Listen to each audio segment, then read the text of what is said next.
All right. I'm just going to keep doing that. All right. You're back with Good Politics. You're back with Good Politics with Dr. Wilson Adam Whiteman.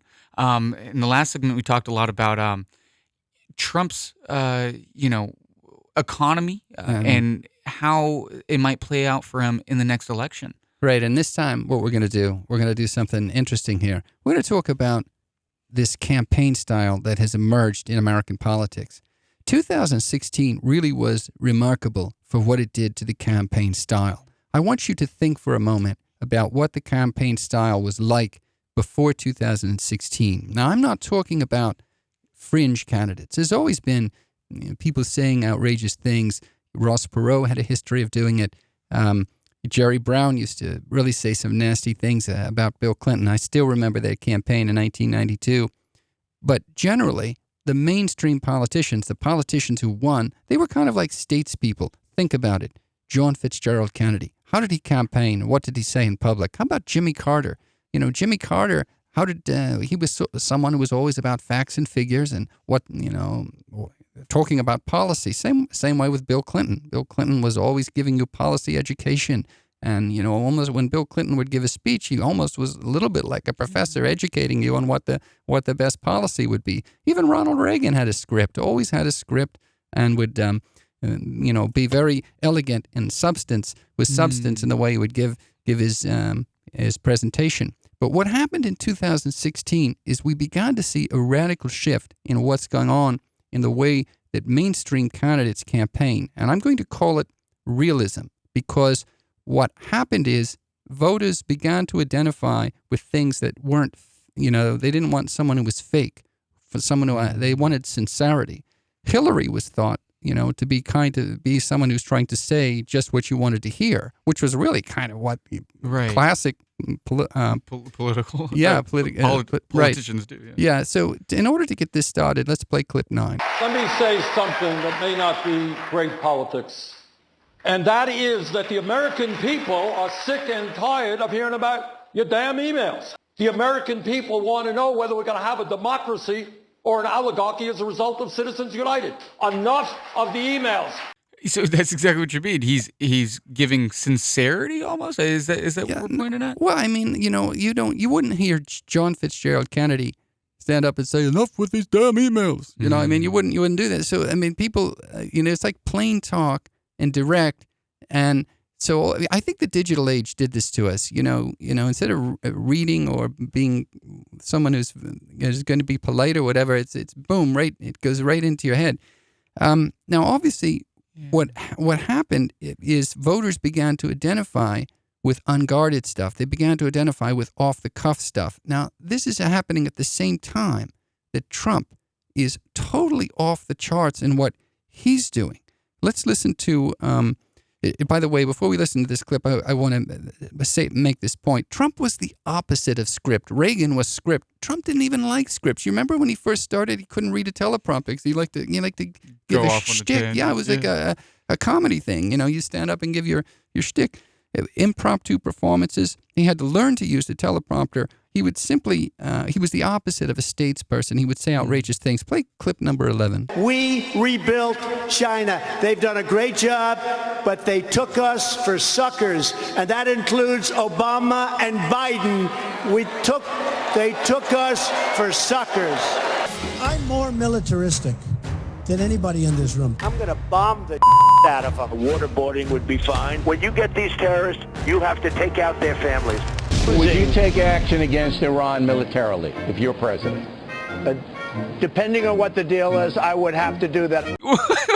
Wait, so I remember during the campaign, during voting season 2016, everybody's like, well, they're all accusing Hillary of being a warmonger, but right. Trump's statements are quite the opposite. I think we've talked about this before. Right. I mean, the thing with Trump, I've got a bunch of stuff here about campaign style, and that's the only one that we're going to use for Trump, because if we were covering, we would never stop. I mean, the things, people understand like the way is. But let's go ahead now. Here's what I'm interested in as a political scientist. I think the unintellectual thing to do is to say, to personalize this and say, well, is Trump just, a jerk or whatever? It's like though he's a person. I'm looking at why this is successful. What is it successful? And are other people doing it? What's happening? I tried to say to you, I think there's a link between Bernie's realism and, being off the cuff and talking directly, and then Trump's doing this thing off the charts. And both of them had a degree of success. Let's take a look at some nasty things that we're starting to see happen. Let's start with clip number 21. You can't believe a word he says. And again, I don't care your politics. That should concern you. He's nuts. He's erratic. He's cruel. He stokes bigotry. He's incompetent. He doesn't know what he's doing. George, he's a narcissist. Those were big accusations, but and they're direct, and they're not guarded, and they are personal barbs and attacks. And this is not, that's from Joe Walsh. He's here, oh, he's just trying to get votes. Okay, fine. How about some Congress people? Let's listen to clip number 23. This is Omar. So we can either continue to enable this president and report on the pile of garbage that comes out of his mouth, or we can hold him accountable to his crimes. wow. So he's I don't want to sound like I'm pro-Trump, but he's accusing him of crimes. These are really right, so, direct attacks. Well, and the important thing is that she either said pile of garbage or pile of garbage, one or the other. And so, okay, so, and sometimes this happens, people take to social media. Let's play clip 14. Sanders' tweet of recent note. He says simply, Donald Trump believes climate change is a hoax. Donald Trump is an idiot. Ooh, this is just going to keep going. Yeah, so we got a bunch of them here. Okay, so this plain talking here, he's an idiot. Now, let's continue to look at some of these. Here's Beto. Beto recently gave us the F-bomb. Let's do number 12. Not sure how many gunmen, not sure how many people have been shot, don't know how many people have been killed, but we do know this is up. Yeah. We do know. Wow, okay. Okay. All right. Now it isn't good enough that he's there and giving that, which is fine. I mean, everybody's cheering it now, which is okay. But the point now, how about this? He then puts out a T-shirt that he's selling. That's play clip number 25. Now, we have talked a couple of times on this show about the fact that profanity in politics has taken a big upturn. I mean, a lot of it is Trump, but now Beto. This guy's a potty mouth. This is not a joke. He is selling this T-shirt. This is fucked up. This is a candidate for president's T-shirt. So who's selling a T-shirt? His campaign is. His campaign is selling the T-shirt. You can buy the Beto F-bomb if you want to wear it. And so now we got a few others here. I want to before we talk about this. This is Kamala Harris. Now, she recently walked this back, but given all we've heard, I'm not so sure why she did. But let's listen to clip number 22 here. So I don't buy that argument that impeachment does not make sense, Senate will acquit. I don't buy that argument. There needs to be accountability. I mean, what are you going to do in the next 1 year to diminish the mentally retarded action of this guy? Well said. Well said. I plan to win this election, I'll tell you that. So the first guy that used the phrase mentally, he was a person asking a question. Yeah, and she said, and then the crowd applauds, and then she says, "Well said, well said." Now she walked that back. I think she apologized, and that's fine. I never make any normative comment here. I'm not saying this is good or this is bad or you should have apologized. That's the kind of political analysis I hate. When we should be looking at the style and what changes are happening. Right. I mean, I'm just looking at politics to me is like the weather. I'm just looking out there and saying, "Well, this is some strange weather out there." I mean, we're not done here. I mean, what we're talking about here, we're talking about lots of things. We're not just talking about. It's wrong for listeners to think we're talking about insults. What we're talking about is the lack of filter, the lack of restraint, the lack of propriety, the lack of being a statesperson. None of these comments come from someone who would be a statesperson. You imagine Jimmy Carter or even Ronald Reagan. Ronald Reagan, that kind of stuff. Yeah. We're out there now, and we're free, and it's whatever you want to say, and it's on Twitter. It's also on, AOC's funny. She gets on Instagram every now and then. AOC, every time I see her, I want to get a lollipop. Let's listen to clip number 20. Here's AOC. The United States is running concentration camps on our southern border, and that is exactly what they are. They are concentration camps. This is a crisis on if America will remain America in its actual principles and values, or if we are losing to an authoritarian and fascist presidency. I use that word because that is what an administration that creates concentration camps is. A presidency that creates concentration camps is fascist. Well, we can definitely, draw a lot of conclusions, a lot of connections between, Trump and Hitler. Right. But I guess the point is that, politics has really taken a really huge turn. Everything changed after the Trump campaign. Right. I'd say that even when Arnold Schwarzenegger became, Arnold Governor of California, I think that's where the kind of celebrity started to step in. But now we're seeing something completely different. This political style. The interesting thing to me about this is this person. Let me just do it this way. If you had seen this Instagram, and like let's say you were from another planet, and someone showed you this Instagram, and you'd say, "Oh, well, that's probably some." Student in college or something, or this is just someone. But in point of fact, this is an elected representative of Congress who, after they're elected, takes to Instagram to go off and do what it is that you just saw. I want to just say something.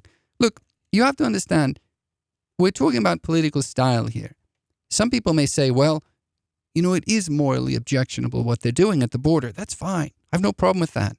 You say it's morally objectionable. I think I can agree with you on a lot of things like that. And if you want to vote down a person because of that, that's perfectly rational. It's what the elections are for. But I want to just mention a couple of things. There are traits, social traits associated with words. And so let's just look at a few. In Nazi Germany, citizens were taken and they ghettoized them, took their property, and then forced them into a labor camp, and then dehumanized them. And you know what the final solution was. That's a concentration camp in Nazi Germany. In America, you had something called an internment camp. You had citizens who were there. There was some degree of ghettoization. They took away some of their property. I don't believe there were labor camps. And then afterward, took some years, lawsuits were filed, and there was compensation given. Reparations for the Japanese. Right. And that was called an internment.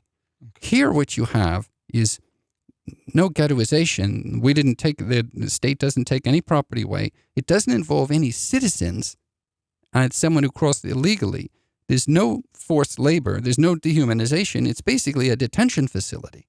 Okay, fine. So you want to call that a concentration camp and say that this is Hitler. Okay, fine.